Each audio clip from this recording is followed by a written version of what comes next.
Shall we begin?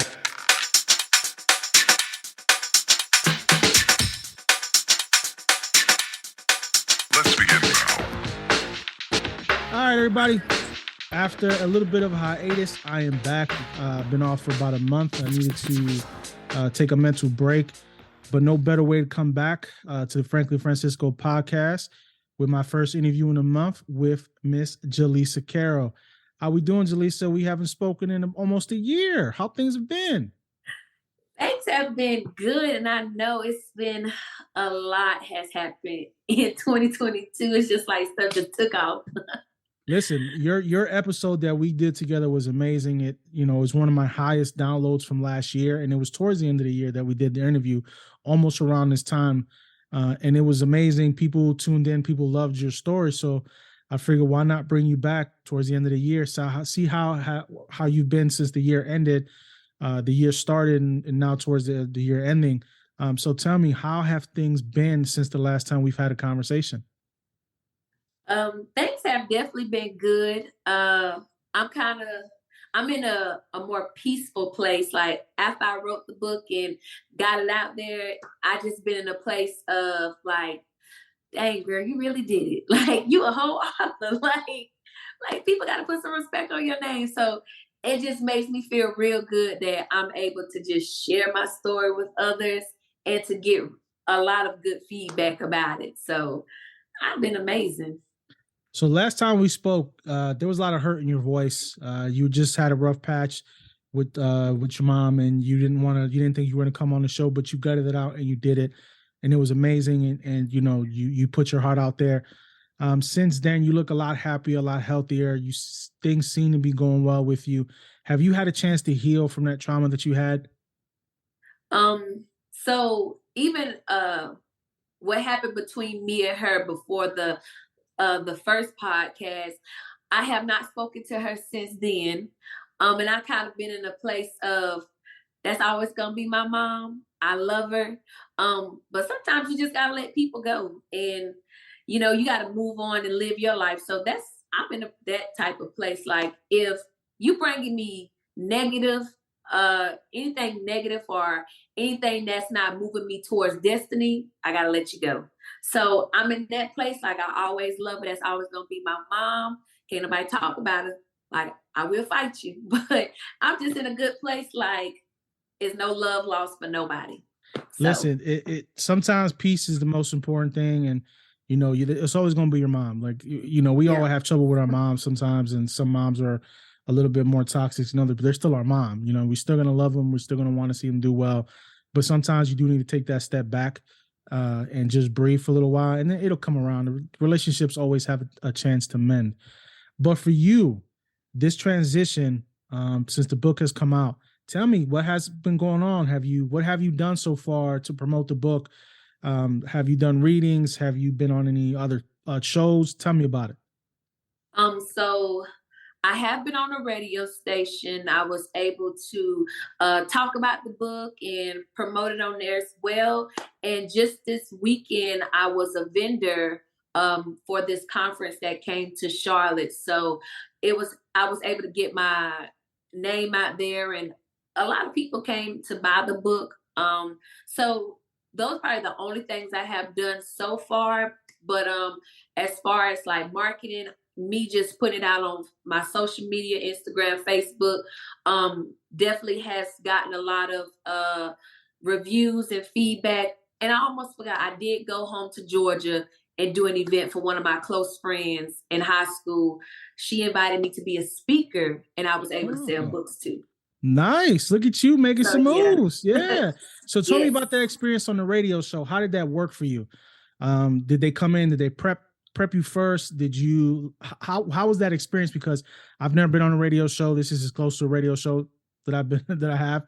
But what is that experience for you like? What was that? What were the steps for you for that to happen? So we got on like 5 minutes before the radio station happened. He just was saying like, I'm gonna just ask you questions about the book.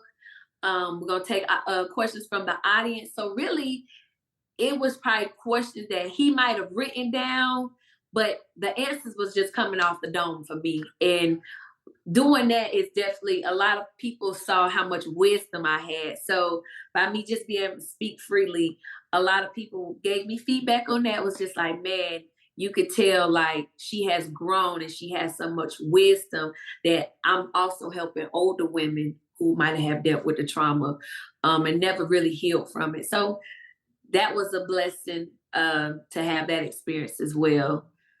So how did you get a chance to set up as a vendor at one of these events? Did they reach out to you? Did you reach out to them? How did that happen for you where you can get more exposure for your book? So I have been following the host for like a year or two, and she had put up the information about a conference which I really wanted to attend. And then she said something about they was going to have first time vendors. So I was like, this is an opportunity that I need to move in. So our email reached out. They just asked me information about the items I'll be selling. And then they just wanted me to just give them information, and that's how I was able to do it, pay the fee, and the rest was history, and I was able to be a vendor. So I see you got some merch now, huh? Last time we talked, I didn't see you with the Yes, shirt. Now you got your shirt sold out. Show everybody the shirts. yes, Yep, got show them the my, and shirts. she never gave up. Yes, books. Got the books out. So it's Got the all books out. so people can buy it online and hard copy as well. Mhm. It's, I rather than buy it through me so I can have it signed, but it is out on Amazon, Barnes and Nobles, Books a Million, Target's website. So it's everywhere. I didn't know, but it's everywhere. So how has this impacted people for you? What do you have any stories of people telling you how your book has helped them with some of the things they went through in their life? Has there been any impactful stories that have touched you to say, man, this was really worth me doing this? I had a couple young ladies tell me like after reading my book, they realized like I like, yes, you might see a pretty girl, but I also went through some stuff. So it was just like them seeing like, man, she's no different from me. And to see that she overcame something that was really meant to like kill her, makes them feel like, man, like I have a new outlook on stuff now. It's like I'm I don't have to be bound by my situations, that I really can get through anything, even though it might be tough and stuff gonna constantly happen. But man, if I just keep the faith, if I keep trusting God, anything is possible. And just to know that I have a sister who went through the same thing is just amazing, that I can have somebody to talk to and relate to. So that's some feedback I got back. And a lot of people look at me differently now because they didn't know my story. So what do you mean different? They you look at you in a more positive light, or they look at you as, well, we just didn't know. Like they look at me like, man, I would have never known she went through any of that because of how I carried myself. Mm-hmm. Um, just how I didn't walk around looking defeated all the time. Like sometimes like you could hear it in my voice, like, stuff bothering me, but you would never know what, because it's just how I just walked around, like with my head held high, my shoulders back. Like I just never let my posture go like sluggish. I just always kept myself up. I keep you guessing. That's just how I carried myself. Listen, some people can't handle the trauma they've been through in their life and it breaks them. It absolutely breaks them. But you've managed to buck that trend and you've managed to stay positive through everything you've done. You've built something for yourself. You're already, you've been on a radio show. You've already been a vendor selling your books. You're doing big things. You got merchant, you're selling, you are turning a negative into a positive. And I think that story is what impacts people. I think that's the biggest thing that you can do, is having an impact on somebody's life. Some of these people don't know how to deal with that trauma. They don't know how to handle that. They internalize it. And when they internalize it, it destroys them at the end of the day. But you figured out a way to put it all on pen and paper and put it out to the world. And look at you now. A year later, you're happy, you're healthy, things are going in the positive direction. You should be proud of yourself. This is an amazing accomplishment that you've done. Yeah, definitely. It's what I tell people is the process definitely was tough writing the book, because it's you realize a lot of stuff that you was bottling in that honestly writing the book, I probably did lose a lot of pounds. I probably was like an emotional wreck. But then once I like got the story out there, I can't do nothing but smile now because it's just like, man, I did it. Like I had so much stuff against me writing it, but to see me now was like it was all worth it. So now that's why you see a different glow is because I had to go through that process to get to where I'm at now, which is in an amazing place. Like I can't say anything bothered me. Like I let stuff go in over my head now.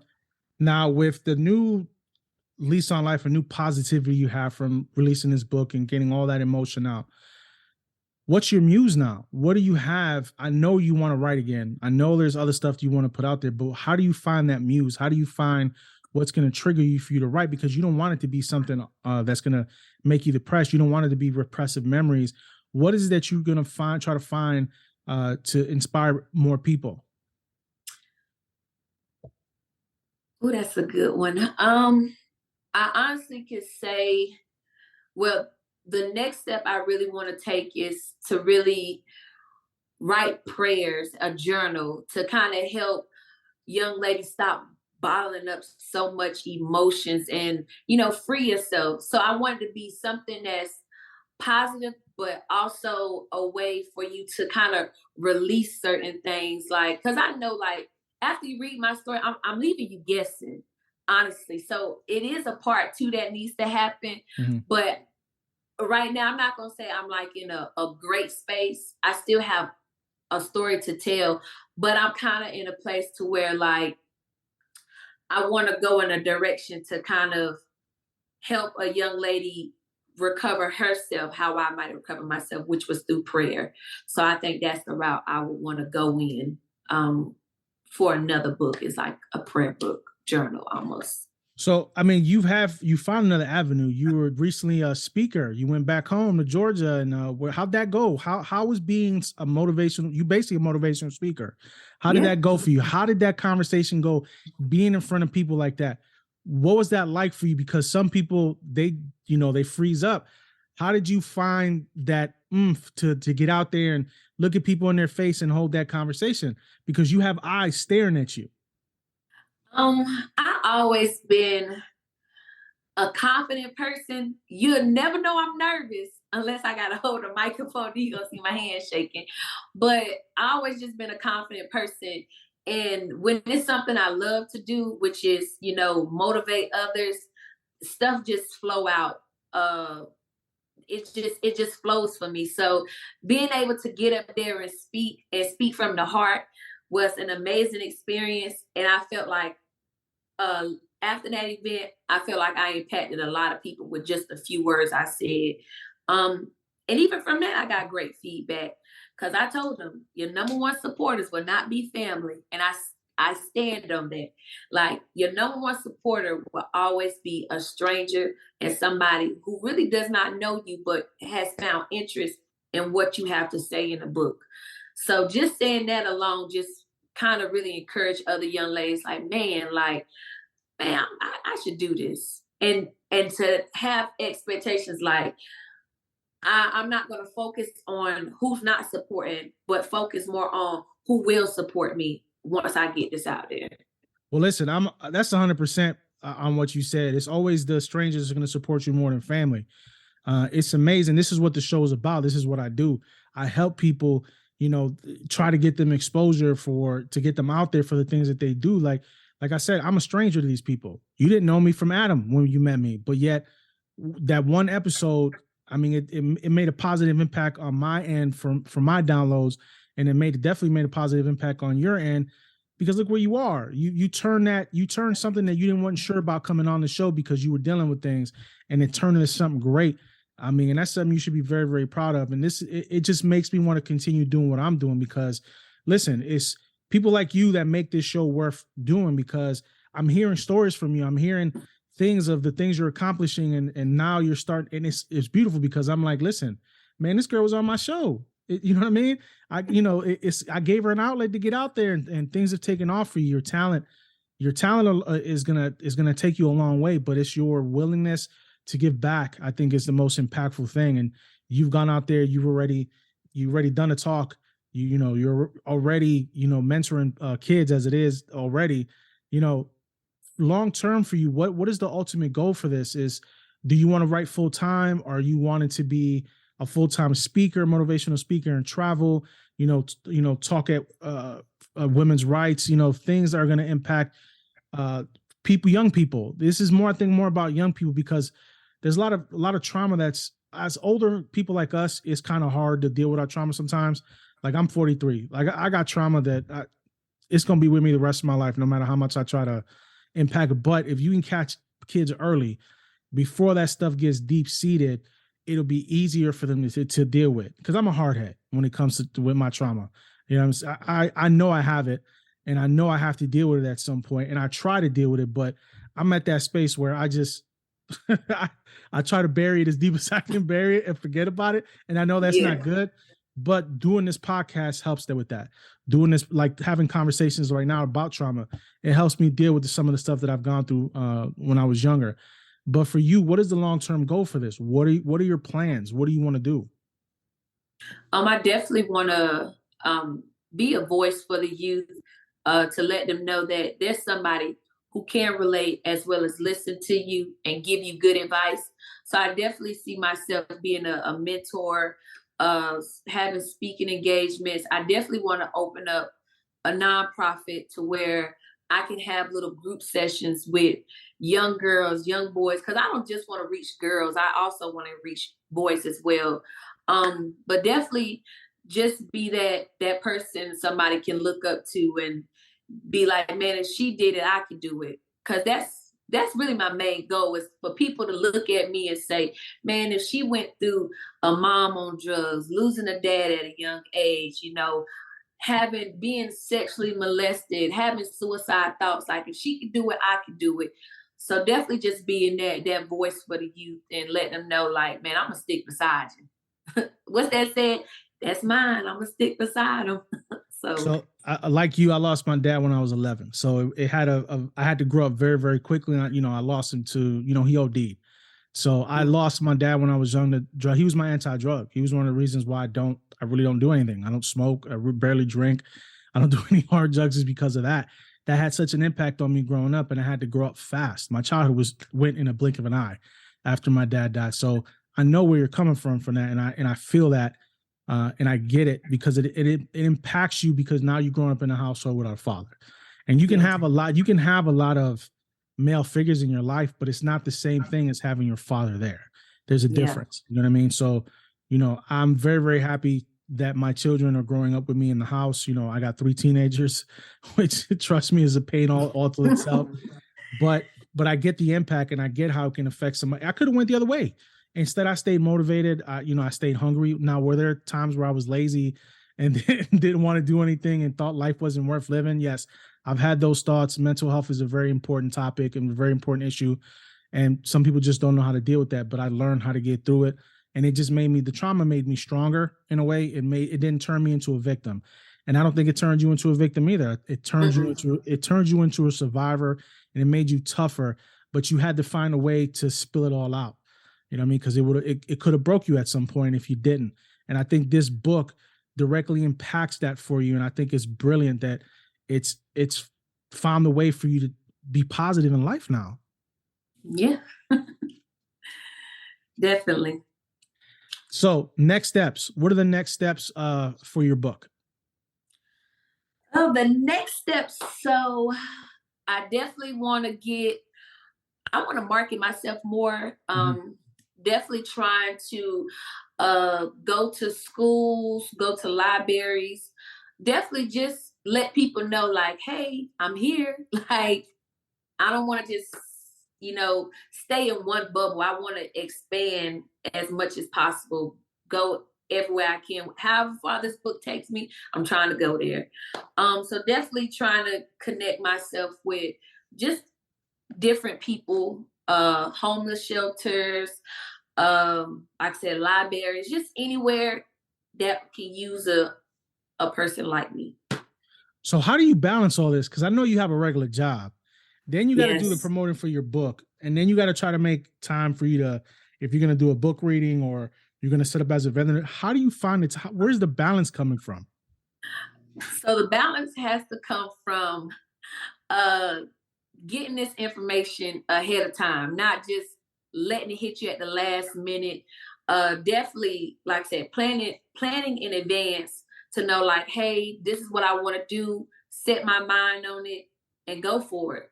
Like when I went to Georgia, I had set my mind on it, told the girl, yes, I'll be there, and went for it. So it's just all about seeing something that you really want to do and doing it.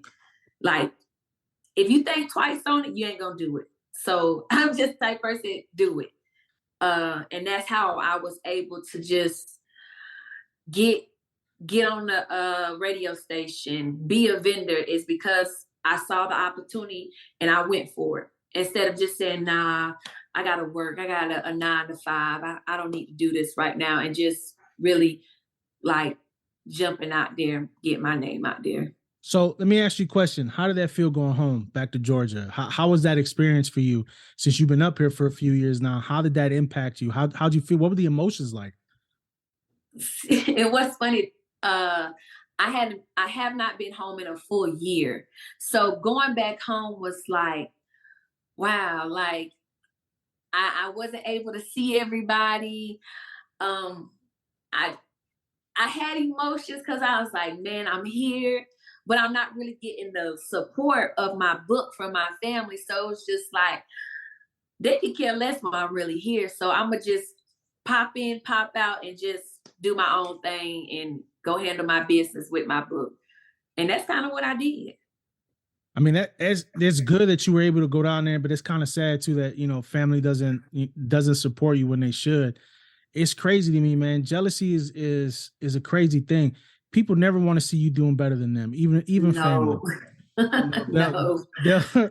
they'll support you from far, real far. You know what I mean? They don't when you're there, they don't show the love, and it can impact, man. But you found the way not to let it affect you.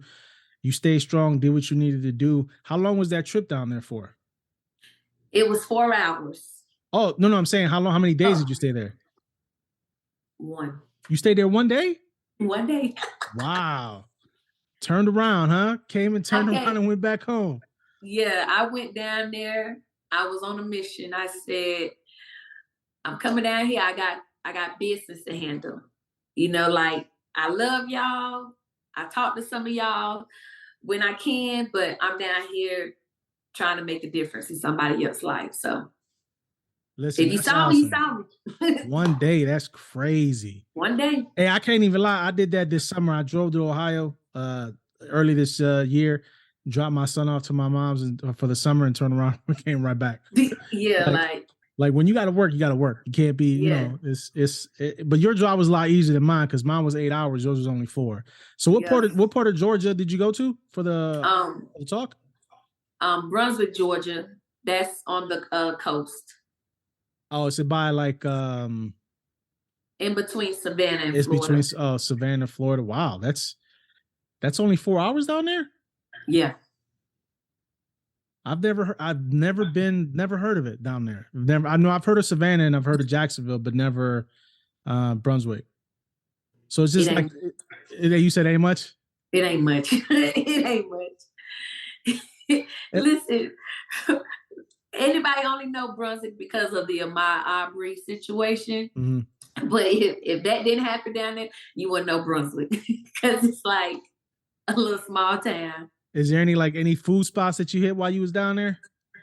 Oh, I love seafood, so I definitely had to go to Mr. Shuck Seafood. That's just a hometown seafood restaurant that I'm always go to. I don't care what I'm doing. So listen, tell my audience again where they can find your book and where they can find you. So guys, you can go to my website, www.jalesa, JALESACARROLL.com. That's where you can publish the book, or you can message me on Facebook at Jalesa J. Carrol or Instagram at Jalesa Carrol. So feel free to message me, and Listen, I got plenty of books. Plenty. We ain't running out no time soon. So are you hand autographing these books for everybody that buys them? Yeah. That takes a lot. So Yeah. are you pre-signing these books, or you do it when they get ordered? When they get ordered. Soon as you order them and I see your name, Mm-hmm. I sign it to who the person is, and I might write a little message in there. That's awesome. And yeah. Well, I'm gonna have to get my hands on one of your books. Yeah. I'm gonna have to get a hand on one of your books so we can read it.